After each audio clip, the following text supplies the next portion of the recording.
जानते हैं, कैलाश मानसरोवर यात्रा पर आने से पहले जब मैंने कुछ लोगों को बताया कि मुझे लॉर्ड शिवा के घर यानी कि माउंट कैलाश की परिक्रमा करने का एक सुनहरा मौका मिला है, तो काफ़ी लोग ये सुनकर हैरान हो गए। और होना भी चाहिए, आखिर यहाँ तो बड़े उम्र के लोग ही आते हैं। कहा जाता है कि मानसरोवर यात्रा जिसने भी पूरी कर ली उसे हर बुरे कर्म से मुक्ति मिल जाती है। यही कारण है कि अक्सर इस तीर्थ यात्रा को करने बड़े उम्र के लोग ही आते हैं। और यहाँ मैं एक छोटी उम्र में ही कैलाश मानसरोवर यात्रा कर आई और अच्छा हुआ कि चली गई, क्योंकि यहाँ आने के बाद ही मुझे पता चला कि ये सफ़र सिर्फ एक तीर्थ यात्रा ही नहीं है, बहुत कुछ है जो आप इस यात्रा के साथ समझते हैं। तो चलिए माउंट कैलाश की मेरी इन अनकही कहानियों के पहले एपिसोड में बात करते हैं कि क्यों मैंने कैलाश मानसरोवर की यात्रा करी और यहाँ से आने के बाद मैंने क्या सीखा। और हाँ, चैनल को सब्सक्राइब ज़रूर कर देना। कैलाश मानसरोवर यात्रा का परिचय मेरे साथ 2012 में हुआ था। सोशल मीडिया पर विभिन्न हिमालय समूह के माध्यम से मैंने माउंट कैलाश के शक्तिशाली अनुभवों के बारे में सुनना शुरू किया।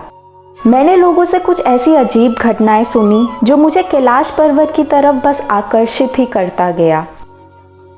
कुछ लोगों ने तो ऐसा भी बताया कि कैलाश मानसरोवर यात्रा पूरी करने के बाद वो ऐसी बीमारियों से ठीक हो गए जिन्हें डॉक्टर ने लाइलाज बताया था। अब भगवान शिव की भक्त नहीं थी मैं और ना ही भगवान को मानती थी, लेकिन फिर भी माउंट कैलाश का ये सफ़र मुझे आकर्षित ही करता गया।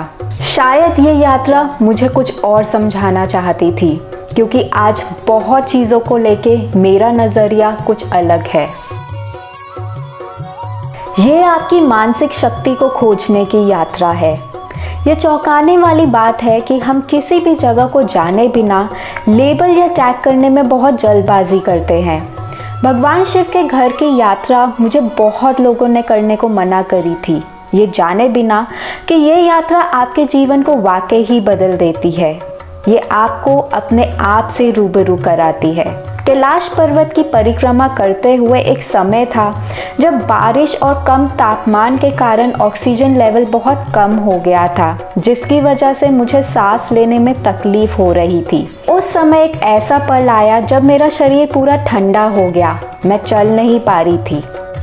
और जब मैंने ये महसूस किया कि शायद ये यात्रा मैं अपने शारीरिक शक्ति के साथ जारी नहीं रख पाऊंगी, उस समय मैंने अपनी आंख बंद करी और अपने आप से सिर्फ एक बात कही कि मैं ये कर सकती हूँ।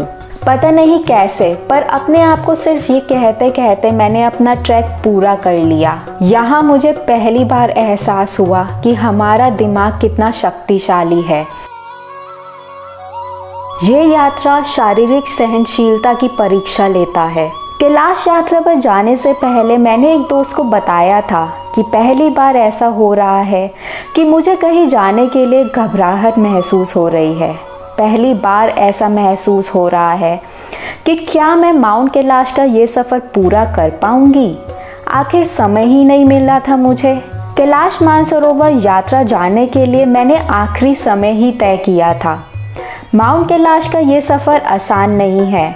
हम कई दिनों तक 5500 मीटर के ऊपर की ऊंचाई पर जो रहते हैं, लेकिन मेरे दोस्तों को ये भरोसा था कि मेरी एक हफ्ते की ट्रेनिंग से मैं इसे पूरा कर सकती हूँ। ये तो यहाँ आने के बाद पता चला कि ये राह अलग है।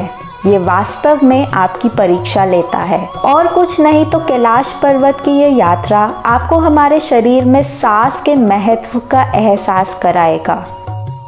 कैलाश मानसरोवर यात्रा का प्रभावशाली सौंदर्य।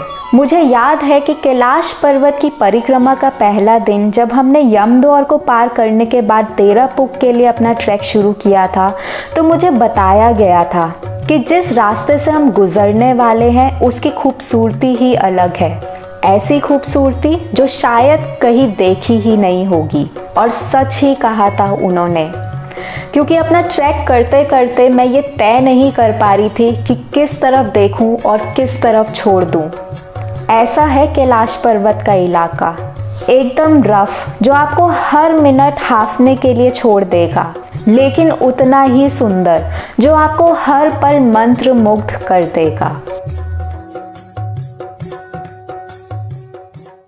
कैलाश पर्वत का ऑरा। अब ये एहसास कुछ ऐसा है जिसे शब्दों में समझाना मुश्किल है, क्योंकि ये आपके अपने अनुभव के बारे में है। मुझे याद है जब मैंने कैलाश पर्वत को पहली बार देखा था तो मानो हजारों चीज़ें मेरे दिमाग में चलनी शुरू हो गई थी। मैं तय नहीं कर पा रही थी उस पल में कि मुझे कैसा लग रहा है। मैं तो बस कैलाश पर्वत को देखती ही रह गई और देखते देखते पता नहीं कब खो गई। कुछ पल बाद तो ऐसा भी महसूस होने लगा कि शायद भगवान शिव खुद बुला रहे हैं। मेरी आंखें लाल हो गईं। मुड़ के दूसरी तरफ देखा तो लोग शिव शंभू का जाप कर रहे थे, और जब चारों तरफ देखा तो मानवता का एहसास हुआ, जहां लोग निस्वार्थ भाव से एक दूसरे की सेवा कर रहे थे। कुल मिलाकर मुझे नहीं पता कि माउंट कैलाश के आसपास ऐसा क्या है जिसके बारे में कहा जाता है कि लोगों का जीवन वो अच्छे के लिए बदल देता है। कहते हैं कि कई संत भगवान शिव के निवास स्थान पर जाते हैं और चुपचाप ध्यान करते हैं, और शायद ये उन्हीं की ऊर्जा है जो लोगों के विचार अच्छे के लिए बदल देती है। मुझे याद है जब माउंट कैलाश की परिक्रमा करने के बाद मैं वापस आई तो मुझे बोला गया था कि मैं भी बदल जाऊंगी। आज मुझे कैलाश मानसरोवर यात्रा किए 2 साल हो गए हैं, और मुझे पता है कि हर दिन मैं बदलना चाहती हूँ, अच्छे के लिए, खुश रहना चाहती हूँ।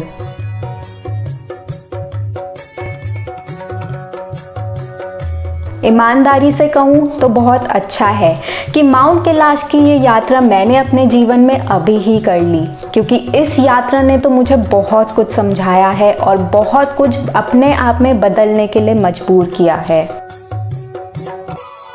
और सही कहूँ तो कैलाश मानसरोवर यात्रा करने के बाद ही मुझे ये महसूस हुआ कि चीज़ों को देखने का नज़रिया हमें ज़रूर बदलना चाहिए, क्योंकि आप नहीं जानते कौन सी जगह आपको बदल दे।